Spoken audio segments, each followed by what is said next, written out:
Bonjour, bienvenue à la foire des châteaux, les journaux de la foire. Elle a un savoir, une expérience malgré son jeune âge. Diane, bienvenue chez nous. Merci beaucoup. Merci pour cette présentation. Je suis très content de t'avoir ici au Journal de la Foire. Je voudrais connaître un peu ton parcours. C'est parti, c'est à toi.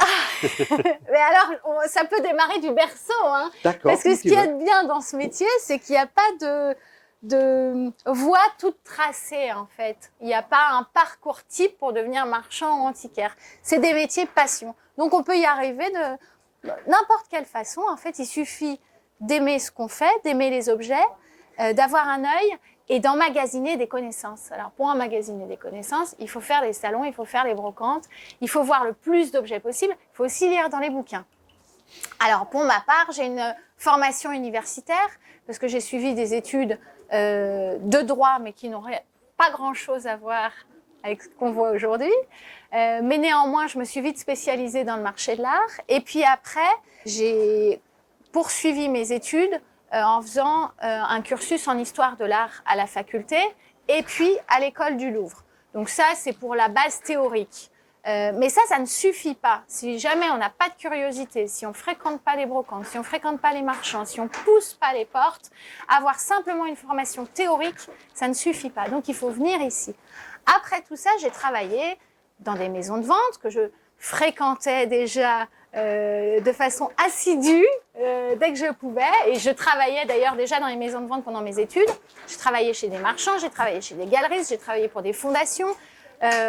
J'ai monté aussi une exposition en Asie à Shanghai. Enfin, j'ai essayé d'avoir le panel le plus large possible parce que le monde du marché de l'art, en fait, est un monde très vaste et qui englobe énormément de métiers dont on n'a parfois pas conscience de prime abord. Donc, j'ai voulu essayer tout ça, parce que moi, initialement, je pensais être avocat spécialisé dans le marché de l'art au commissaire-priseur. Et puis, en fait, j'ai découvert tout un univers qui est fantastique. Sans regret. Et sans regret, non, mais parce que c'est tellement enrichissant. Il n'y a pas un jour où on ne fait pas une découverte, que ça soit découverte d'un objet, une découverte avec une personne, parce que ce sont des métiers de contact. Donc, on n'est pas derrière un bureau. Nous, on a une cour de récréation qui n'a pas de limite. Hein. On se balade, il faut voyager, il faut sortir de chez soi. Il faut, oui, évidemment, regarder les ventes sur l'ordinateur, parce que c'est un métier qui s'est aussi modernisé, qui s'est transformé. Tu as su t'adapter à l'évolution. Oui. Nous, on s'excuse par les petites tempêtes qui se déclenchent sur l'île des impressionnistes où se tient la foire des châteaux. Les vents, bon, nous, on continue parce qu'on est habitué à être à l'extérieur. Pluie, vent, on est toujours là. Neige. Il y a eu des éditions avec de la neige. Voilà. Eh oui, il faut tout affronter. Voilà, nous on continue. Donc, ne vous inquiétez pas. On ne va pas s'envoler. Enfin, tout ça pour dire qu'il n'y a pas de parcours classique. Il n'y a que la passion qui nous guide. C'est ça que c'est de formidable. C'est vraiment un métier de passionné. Justement, chez toi, dans ton stand, moi je dirais une petite maison d'art, il y a plusieurs éléments. Oui. Et tu me disais justement que toi, tu n'as pas su choisir. Oui. Pourquoi? J'ai pas envie de choisir. Je pourrais me dire que je vais me réserver un certain type de sculpture, une certaine époque dans la peinture, me restreindre sur, pareil, un certain mobilier. Mais je trouve... Moi, ce que j'aime, c'est l'éclectisme. Ça m'amuse d'acheter dans la même journée, j'en sais rien, un miroir très ancien 17e, un siège 20e, une peinture 19e. Quand les choses sont belles, elles peuvent se marier, donner une ambiance, un univers. Et c'est ça qui est chouette, c'est justement lorsqu'on achète, que ça soit dans une brocante, que ça soit en maison de vente, où on voit un objet qui n'est pas mis en situation, de l'extraire de ce premier environnement-là, de le placer chez nous, de le mettre en scène, et que ça dégage une force qui n'était peut-être pas aussi lisible de prime abord. L'objet est le même, Mais tu lui aurais donné notre vie. Oui. Peut-être qu'il aurait dû parcourir. Bah, je sais pas, mais on dit objet inanimé, avez-vous donc une âme? Enfin, c'est Lamartine qui disait ça.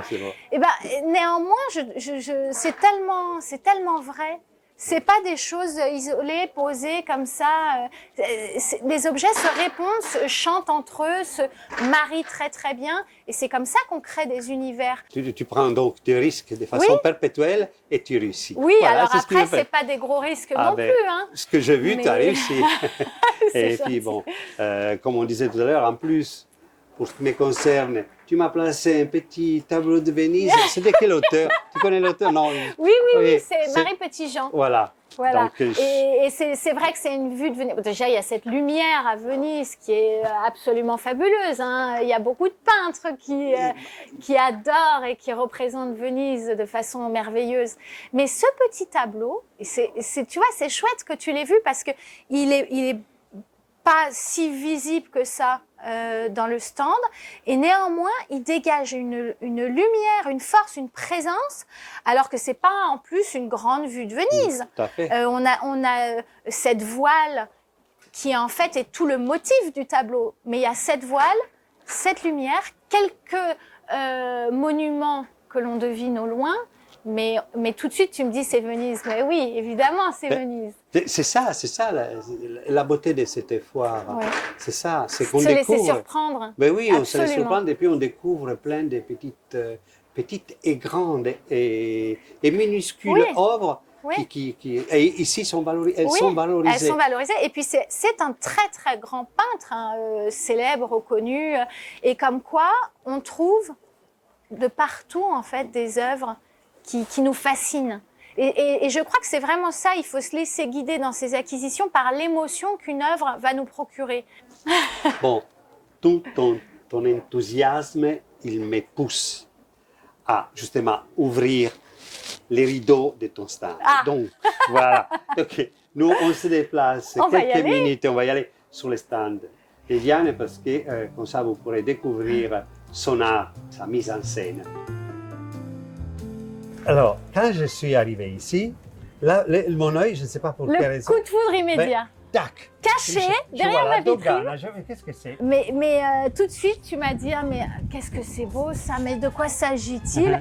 et tu vois, c'est quand même marrant parce qu'on fait des stands qui sont un peu chargés, évidemment, pour essayer d'interpeller les gens qui passent. Et toi, tout de suite, dans un tout petit recoin, à côté, en plus de ce fauteuil monumental très imposant, tu vois immédiatement ce tableau d'Édouard Petitjean. Ouais. C'est étonnant. C'est génial, moi j'adore les découvertes comme ça. Et tu vois, c'est parce que ça t'a procuré une émotion. Tout à fait, tout à fait. Tu peux avoir la même chose avec plein d'autres œuvres. Eh bien sûr, en fonction aussi de ton état, ton esprit. En fonction de tout ce que tu as vécu, de tout ce qui t'a nourri précédemment, les œuvres vont t'interpeller. Et c'est ça que j'aime, c'est que tu vas pouvoir rentrer 3 fois dans le même stand, tu verras pas la même chose. Je suis d'accord. Tous les jours, je me dis, mais attends, ton stand a changé. Mais non, c'est le même. Mais non, elle a changé. Alors oui, tu as raison, mais ce que j'aime bien faire aussi, c'est changer un peu les objets non, de mais place. alors là, parce que alors là, c'est coquin. Alors c'est pas moi qui mémorise. C'est toi qui devais. Non, mais parce qu'en déplaçant, en fait, on redécouvre un peu les objets. Et ceux qui viennent régulièrement font ah oui, bah oui, c'est sûr, j'avais pas vu ça. Mais chaque objet a une histoire. Oui, oui. Et toi, tu peux éventuellement en parler. Et bah oui, bien sûr. Donc tu fais une recherche derrière. Oui. Alors en fonction des œuvres, quand c'est possible. Parfois, on est limité parce qu'on a peu d'informations, soit de l'artiste, soit de l'œuvre, soit que les précédents propriétaires ne savent déjà eux-mêmes pas de quoi il s'agissait. Mais c'est un travail que j'aime beaucoup réaliser en effet. Donc ça, on le fait à partir des bouquins qu'on a. On a beaucoup de marchands qui ont des grandes bibliothèques, on est obligé de travailler avec. Et puis on se renseigne aussi sur Internet. Et puis on va dans les musées. Et tout ça nous permet d'engranger une mine d'informations très très importante. Et ensuite, lorsqu'on voit un objet qui peut sembler lambda, en fait, on arrive à faire des ponts et des liens entre les œuvres et on peut en parler. Est-ce qu'il y a un objet sur lequel tu peux me raconter des petites histoires? Tu sais, moi j'aime l'éclectisme, donc j'ai des objets qui sont très variés et ça m'amuse de mettre à côté ce fauteuil qu'on pourrait plutôt voir dans un relais de chasse. Tout à fait, ben oui. Eh bien voilà, moi ça m'amuse de le mettre en scène ici, de le présenter, parce que je trouve que c'est vraiment une œuvre très originale.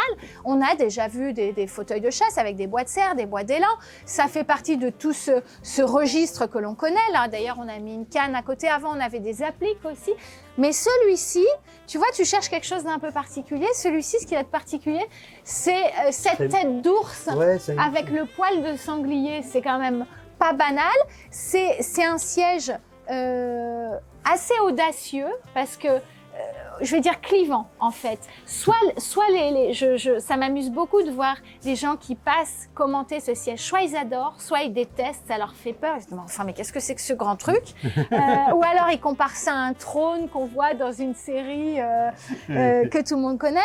Enfin c'est marrant de voir à quel point ça peut interpeller en bien comme pas en mal, hein, on va pas non plus. Mais ça ne laisse pas indifférent et c'est ça qui a de chouette. Alors après, oui, il faut imaginer ça, tu vois, dans un relais de chasse, dans un château, avec des trophées.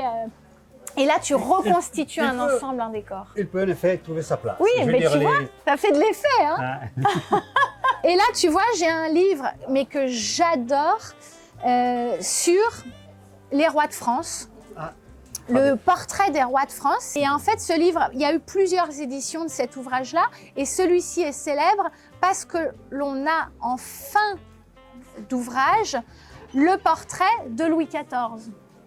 Et avant, les éditions antérieures ne s'arrêtaient qu'à Louis XIII. C'est la nouvelle édition. C'est la nouvelle édition, l'édition modernisée. Et tu vois, elles sont tout le recueil est complet, les gravures sont admirables. Ce qu'il y a de fantastique, c'est que là, évidemment, on reconnaît le célèbre portrait de Louis XIV. En revanche, qui est capable de dire à quoi ressemblait Pharamond Ier? Eh bien, personne. Donc, on a inventé ce portrait-là. Et là, on a quelque chose de totalement fantasmé. Hein. On n'avait aucun document qui permette de dire à quoi ce monsieur ressemblait. Donc, le graveur l'a créé de toutes pièces. Mais sinon, on en reconnaît. C'est admirable comme ouvrage. Ouais. Et puis, on a toute la filiation des rois de France. Enfin, jusqu'à Louis XIV. Oui, on peut faire tout l'art. Oui. C'est extraordinaire comme document. Oui. Tu vois ce qu'on trouve à Chatou? On continue encore un petit peu. Eh bien, continuons. Là, on a les écorchés de Houdon, qui sont très célèbres en histoire de l'art. En fait, à partir du XVIIIe siècle, même avant, hein, on a voulu avoir des connaissances sur le corps humain.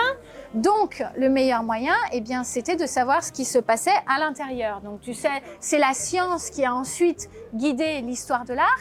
Et même Houdon a fait ses études anatomiques, ses écorchés, pour voir les muscles, les tendons, les postures, étudier vraiment au plus près de la science, de l'exactitude scientifique, le corps humain. Donc là, on a ces réalisations en plâtre, d'après Houdon, qui sont parfaites pour rejoindre, par exemple, un cabinet d'amateurs, une école de beaux-arts, de sculpture, que sais-je. Moi, ça fait partie des choses que j'adore. Un musée de médecine, bien sûr. Ouais, ouais. Alors, maintenant, on va... Dis-moi ce qui t'intéresse. La danse, le French cancan. Voilà. Là, tu vois, on est vraiment plein dans le Paris des années folles. Guy Serradour, alors...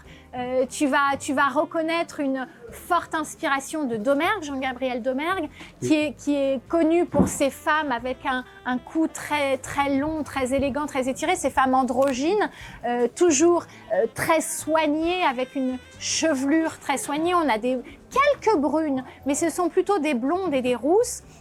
Toujours très très élégante. Et là donc Guy Serradour, tu vois, nous donne deux réalisations qui ne sont pas des paires, hein. C'est une fausse paire. On en a un qui est un petit peu plus grand que l'autre, un pastel qui est plus grand que l'autre. Mais on a ces dames, c'est très gai. Tu peux imaginer ça au Moulin Rouge, par exemple. Oui. Tu entends la musique. Moi, ce que j'aime, c'est que tu vois ces œuvres. Oui. Tu as déjà ce bleu, ce rouge, ces touches vibrantes, colorées. Tu as l'impression d'entendre la folie. Tu sais, ces dames crier. Tu entends le jupon qui se crispe, qui se froisse. C'est extrêmement gai. Oui. Alors que tu es devant ces œuvres, tu as l'impression d'y être. Et ça, c'est le musée de Montmartre aussi. Eh ben oui, Proposé. absolument. Oui. Mais les œuvres qui ont trait à Paris plaisent énormément. Il y a beaucoup de collectionneurs pour ça. Et là, je trouve qu'il y a une telle ambiance, une telle atmosphère, une telle chaleur que ça réchaufferait n'importe quel intérieur. Je suis d'accord. Bon, nous, on pourrait rester ici tout l'après-midi. Bah restez. Non, mais on doit retourner à pour terminer notre petite émission. Alors on y va. On retourne. Allez. Je me suis rendu compte que tu voyages beaucoup. Oui. Et j'essaie de te joindre l'autre jour pour t'interviewer.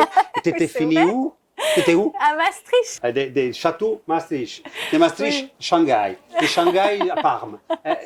Non, Oui, mais c'est cette curiosité qui nous guide aussi et il faut se déplacer absolument pour voir les objets. Là, à Maastricht, il y avait la TEFAF. Donc, quand on est marchand, collectionneur, on se déplace pour voir ces œuvres extraordinaires qu'on n'aura peut-être plus la chance de revoir d'ailleurs. Et là aussi, tu vas t'informer, t'enseigner, oui. acheter et après, château. On trouve des objets de partout. Et lorsqu'on est passionné et qu'on aime les objets, on fait aussi bien, oui, Chatou, Parme, la Biennale à Paris. Le contexte général fait qu'il faut fréquenter toutes les manifestations autour de ces œuvres d'art. Et c'est ça qui nous nourrit, qui nous épanouit, qui permet aussi d'engranger des connaissances. Et c'est il n'y a pas de fin à ça, c'est sans limite, on découvre de partout de toute façon. Donc il faut y aller, il faut voir, il faut aiguiser son œil. Merci beaucoup d'être passé nous voir. Merci C'était infiniment. génial.